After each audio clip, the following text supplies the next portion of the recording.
Stuck Out Here, Chapter 2. You can stay in one of the second-floor bedrooms, one near the central hub, so I can better keep an eye on you. The kid and I walk through the outer halls of the station. I'm not thrilled about having him on board. I'd much rather keep him out of mind, but the chances that he doesn't cause any more problems are not in my favor, I can guarantee it. I need to do something about the red hue being cast on everything, too. It's not helping. I have a lot of work to do, I say, so you'll have to find out how to keep yourself busy on your own. Don't touch anything, though. The more damage you do, the more I have to fix. Okay. Thanks for letting me stay, sir, he says with a shockingly calm tone. You're not staying, I state firmly. I'm just keeping you out of trouble until I can contact someone to get you out of here. I can barely believe this is something I have to say. His face drops a little. I have neither the time nor the patience to babysit. As far as you're concerned, this is more like a jail cell than a home. Figuratively. Give me a second to get these lights off, and I can show you where the rooms are. I worry for only a moment that my words are too harsh, but he hasn't tried making a break for it again, so maybe it's nothing to worry about. What is this place? The kid asks. I'm not allowed to tell you. Oh. Where is it? What? You flew yourself here, kid. I give him a curious look. Right, but I wasn't really paying attention, he says. I'm not a big fan of the questions, but again, it's better than running.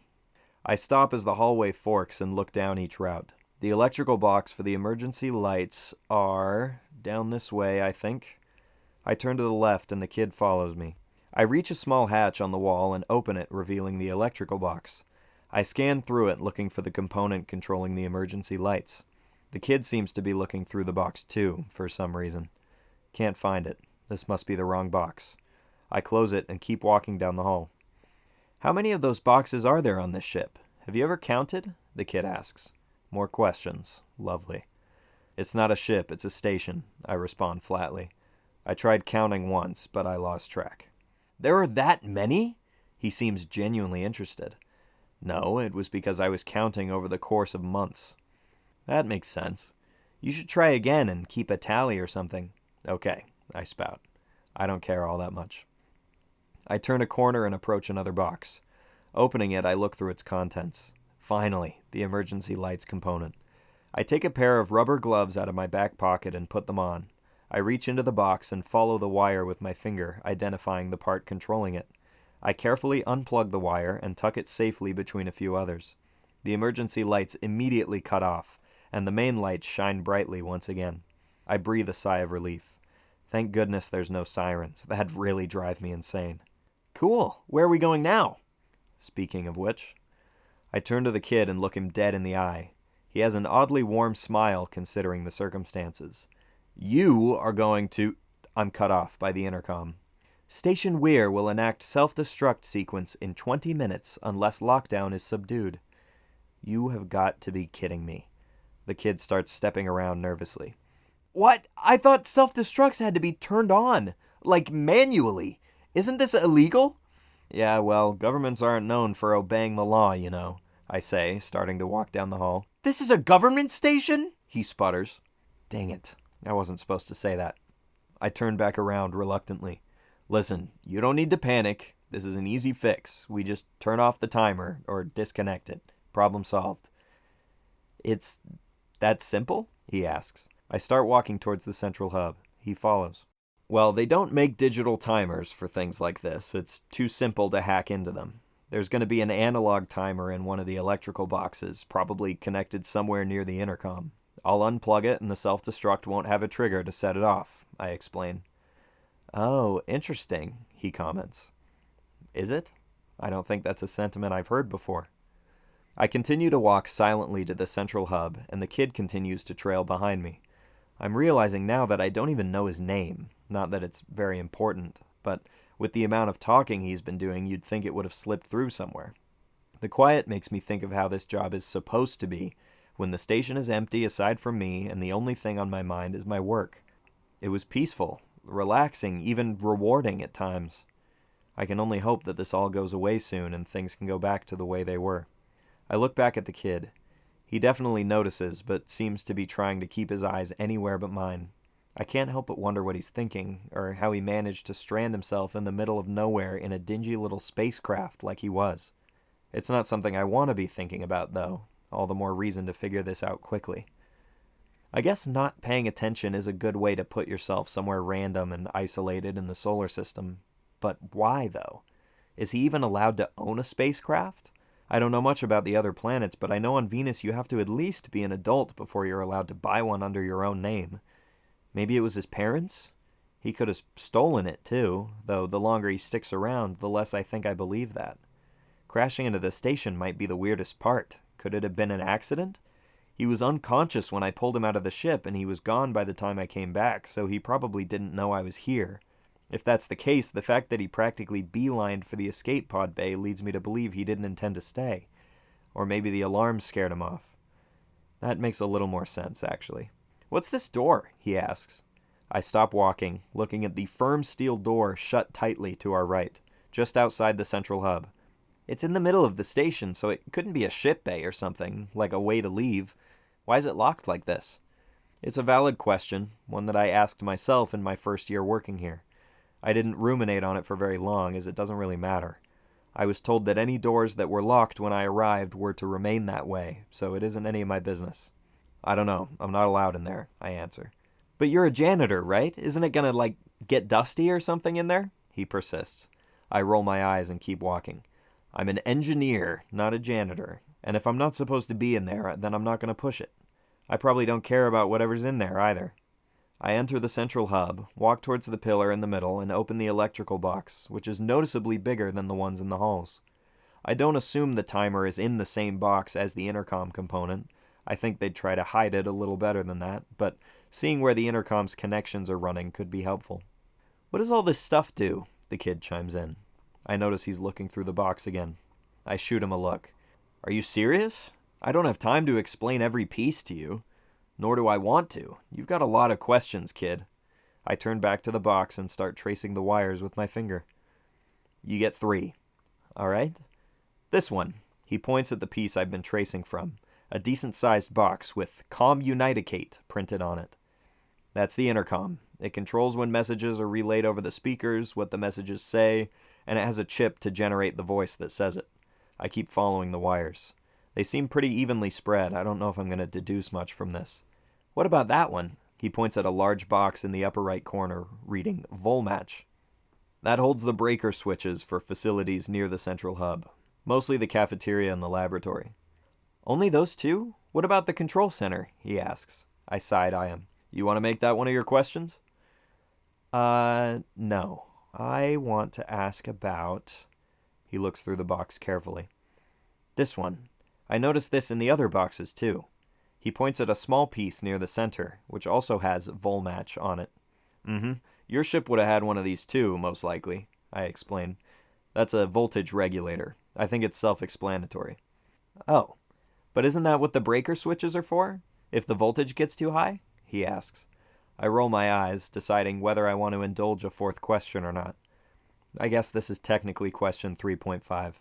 "In a house, yes, but if the voltage gets too high and a breaker flips itself on a space station or ship, it can be much more consequential. That's why the voltage regulator keeps it in check." I close the box and start walking to the right. I guess I'll just have to try all the boxes in this hub. "That makes sense. I think my ship did have one of those, but it didn't say Volmatch on it," he says. I open a box on one of the far walls. There's really only 2 companies that make voltage regulators. Volmatch is a higher-end one, so I don't think a small ship like yours would have used their parts.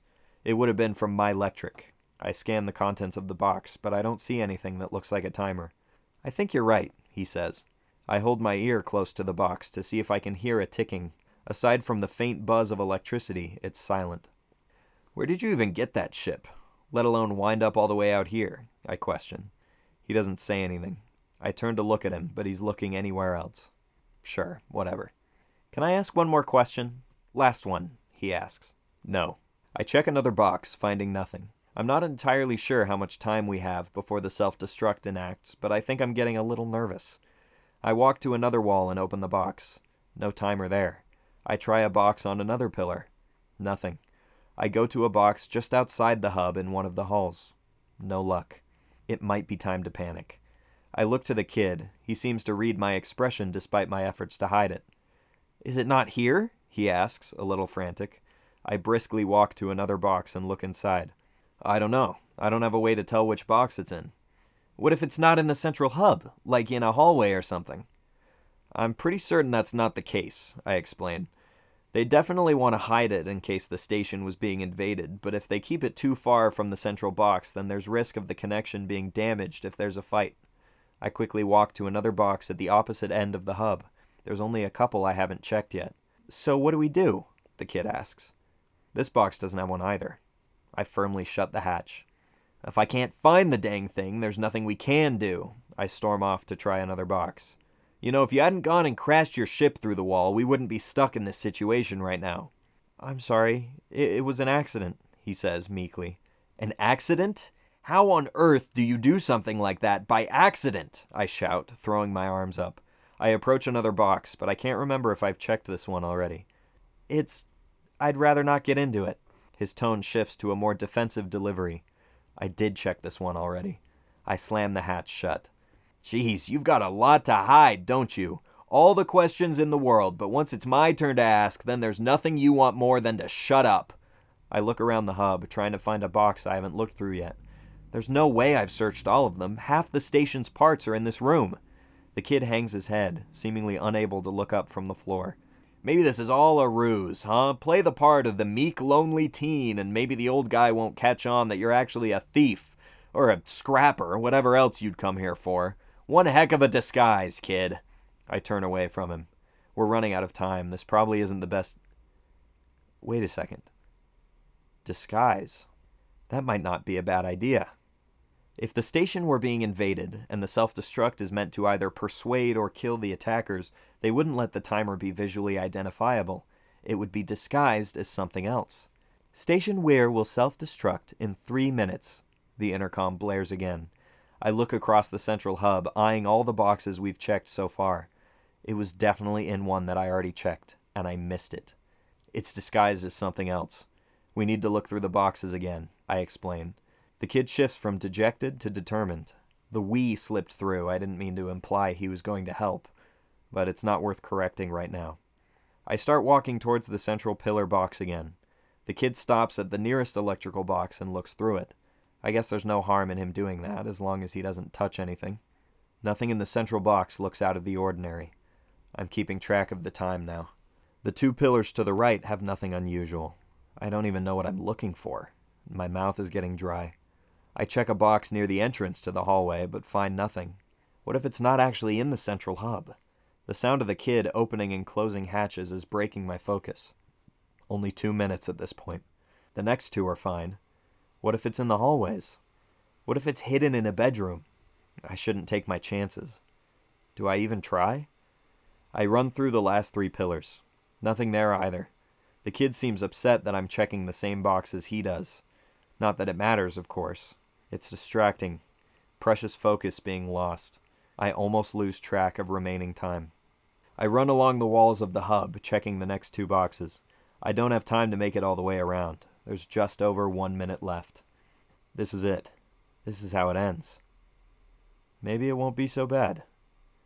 Maybe there's an afterlife, and maybe it'll be kind to me. My last act being to yell at some kid might not look very good. Speaking of the kid, the sounds of the hatches seems to have broken rhythm. I think I found it, he yells. Sure, couldn't hurt to look. I jog to the kid, standing at one of the boxes on a pillar. Stopping next to him, I raise an eyebrow. He points near the lower right corner of the box. That's a second voltage regulator, right? There's already a Volmatch piece in here, and this one has a different name on it. My eyes widen. The regulator is the same size as the Volmatch one in the other corner, but this one says Grant Rock Electric. I've never even heard of this brand. I scramble to take out my wire cutter. It slips from my hand and drops back into the bag. I start to sweat. The red lights are obviously disabled, but as I raise the wire cutter to the box, they might as well be clouding everything. I cut the wires carefully, but as quickly as I can. I don't know which one goes to the intercom. Self-destruction imminent, from the speakers. Uh-oh, does that mean I was too slow? I cut the last wire, pulling the fake regulator out of the box and closing my eyes as the station begins to shake slightly. Slowly, the shaking subsides. Hesitating for only a minute, I open my eyes. Nothing seems to happen. Maybe I wasn't too late? I hold the piece up to my ear, and sure enough, there's a soft ticking coming from inside. I glance around. Everything is still. I exhale deeply. Crisis averted. I wipe my face with my hands, letting out a soft chuckle. I hold up and inspect the timer. The casing looks identical to a Volmatch regulator, as if the manufacturer scraped the label off and replaced it with their own. Could also be that the government put in a special order with Volmatch to make a fake regulator, complete with a fake name. Thinking about it now, I'm not actually sure about the legality of disguising a timer, so it's also possible some questionable third party put it together by modifying a Volmatch regulator. Everything is suddenly so suspicious about this station that I'm almost compelled to lean towards the latter. I shrug and drop the timer into my bag. Maybe I'll take a look at it later. I turn to the side, making eye contact with the kid. I almost forgot he was here. I guess I should, apologize. Sorry about yelling at you a minute ago, I stammer. The kid's eyebrows raise. Oh, that's, all right, I guess. He fidgets with his hands. Nervous because of everything going on? It happens, right? Something like that.